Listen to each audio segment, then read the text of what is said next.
Tingnan natin itong mga reactions ng mga netizens. Sabi ni Flor de Lisa Pablo, Sabado, haba ng sugat, self-inflicted ba or someone did it? Wawa naman, dami ng stress. Di kaya naipit lang siya? Sabi ni Johara Jibril Alnor, parang na-scratch baka nagsakalan dahil konti lang pera at pinipresyon na siya na dapat maupo na siya as president at lagot na siya kay Jing. Iba man mga kababayan yun, yung reaksyon.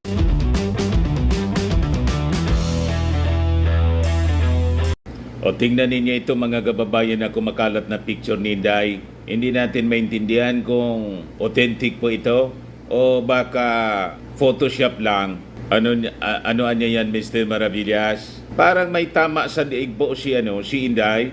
O yan po. Tingnan ninyo ito mga kababayan.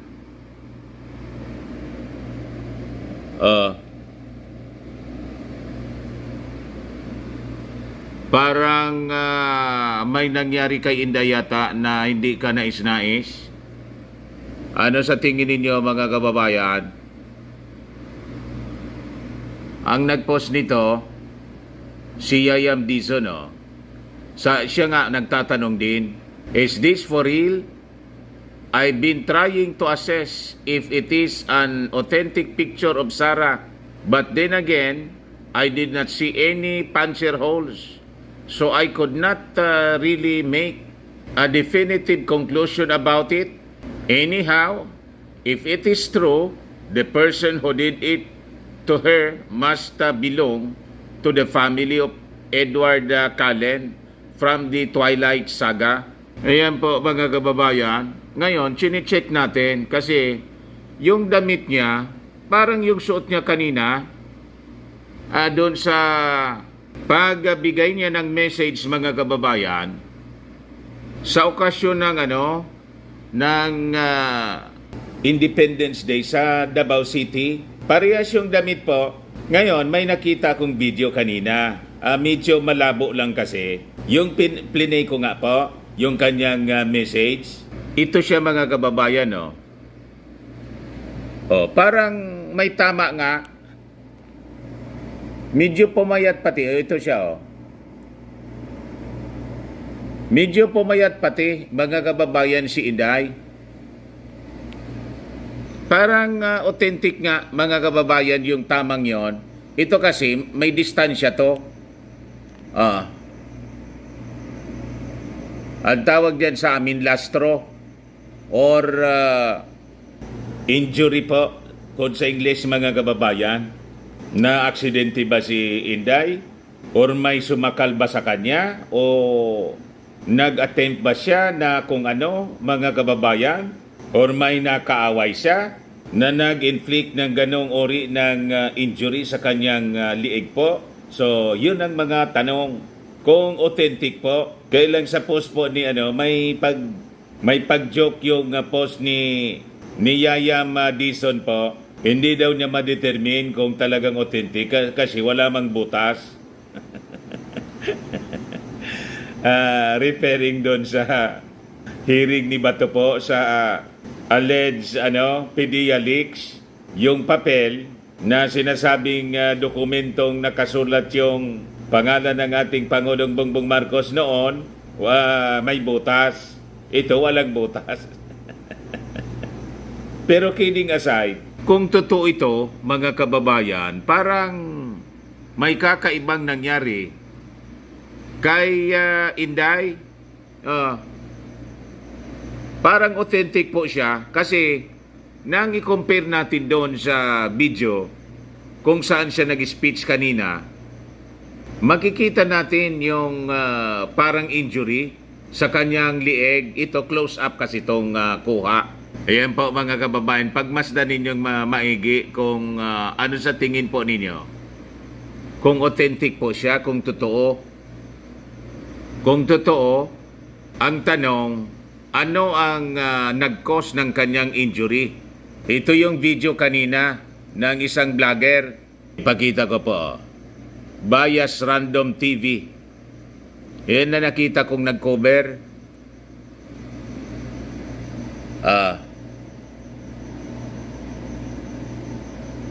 Yan ang liig.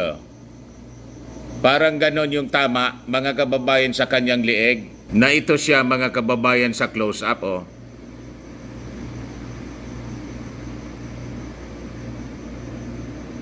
Ito yung speech niya, mga kababayan, kanina. Ipakita ko sa inyo po. By our forefathers played true courage, Ayan bravery, and patriotism. On Independence Day, Medyo we hindi do not maganda only yung kuha ng celebrate video. our liberation, Ayan but also place emphasis on the importance of remembering Hindi masyado the malinaw. adversities Pero we have overcome yung injury, and the ideals nakikita ng konti kasi may we distansya. fight for. Mga The kababayan, freedom we experience in the present is a result of the unyielding resolve of our ancestors to Papansinin reclaim niyo our pa? right to govern Ayan, ourselves as a sovereign nation. First atin ay para sa Diyos, sa bayan, at sa pamilyang Pilipino. Ayan Parang authentic nga po, mga kababayan, yung injury sa lieg ni Inday. Yan po.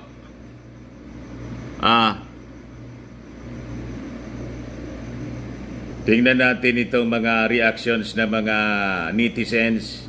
Sabi ni Flor de Lisa Pablo, Sabado, haba ng sugat, self-inflicted ba or someone did it? Wawa naman, dami ng stress. Di kaya naipit lang siya? Sabi ni Johara Jibril Alnor, parang na-scratch baka nagsakalan dahil kunti lang pera at pinipressure na siya na dapat maupo na siya as president at lagot na siya kay Jing.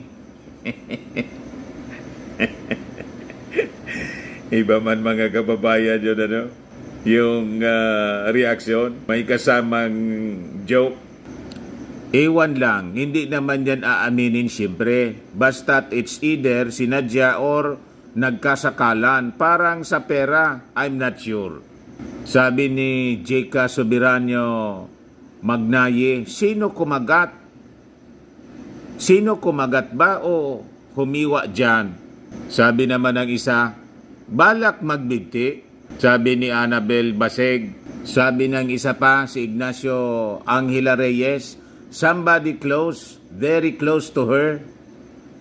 Sabi ni Mario Monar, proud na proud pang ipakita yan.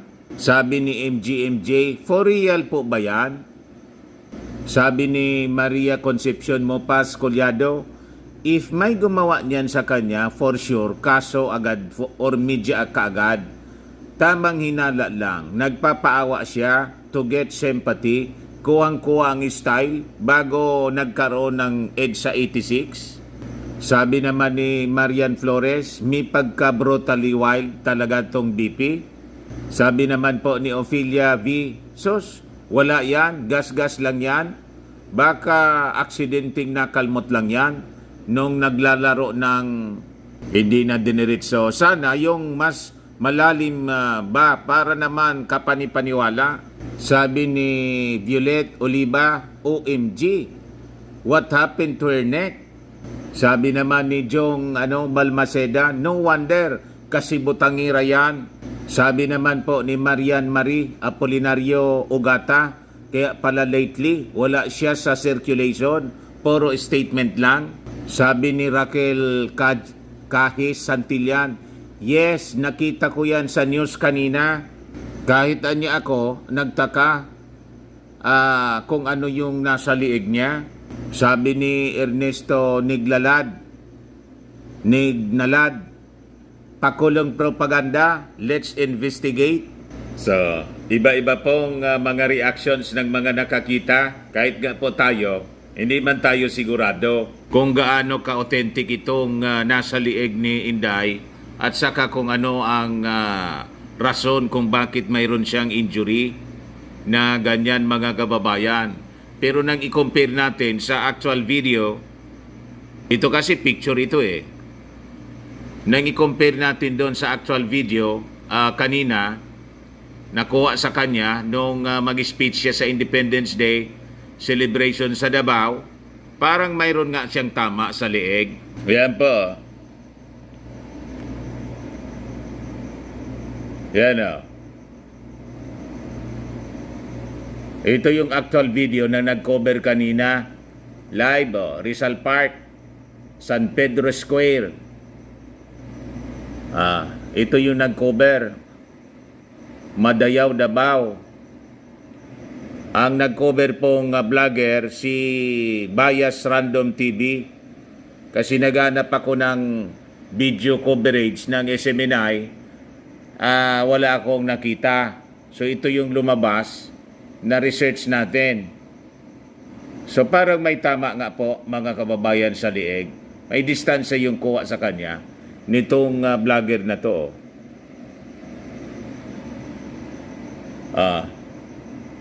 Parang authentic nga po mga kababayan. Anyway, kung ano man yung nangyari kay Inday with this kumakalat na mga picture niya, baka bukas po mag-react si Inday. Malaman natin kung totoo, kung ano nangyari, kung gusto niya na ipaliwanag. Kung hindi, ayan na natin.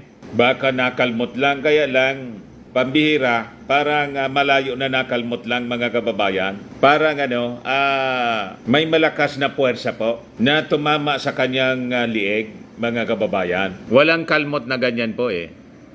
Di ba? Yan sugat yan eh. Parang may tawag dito, matulis na bagay na tumama dito. Ito parang sinakal ng kung ano, di ba? So anyway, tingnan natin, hintayin natin kung ano ang development dito sa kumakalat na picture ni Inday mga kababayan. Hindi ko sinabing totoo talaga ito. At kung totoo siya na nagka-injury dyan, kung ano yung nangyari, hindi po tayo hindi tayo natutuwa sa ganyang nangyari sa kanya. Kung may nag-physical attack, mga kababayan sa kanya, or kung self-inflicted, tulad ng sinasabi ng mga nagre-react po, anong rason? Pag mga ganyan, mabigat na dahilan mga kababayan. Ito nga pala yung pinagkunan yan. Posted by Luminous Trixie Luminous by Trixie Cruz Angeles Ito siya authentic nga siya mga kababayan. Tingnan ninyo. Ito yung nasa liig niya Yun nga malinaw nga May tama siya rito nga mga kababayan. Ayan po Yeah. Malinaw po I-play natin. Galing po ito sa post ni Luminous by Trixie Cruz Angeles, Ahmed Paglinawan.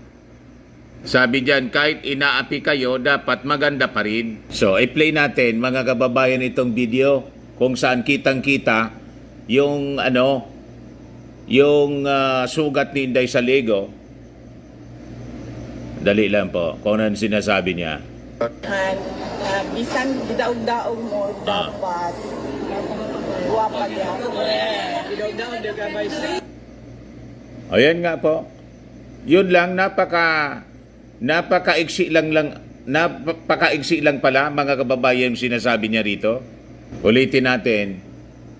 Kasi ang gusto lang nating makita itong nasa liig niya para ma-determine natin na authentic siya, mga kababayan. Bisan gidaog-daog mo, dapat guwapa niya. Yun nga po. Totoo nga, mga kababayan. May injury sa leeg si Inday. So, authentic siya. Ito yung may distansya na video niya. Ito yung close up, mga kababayan.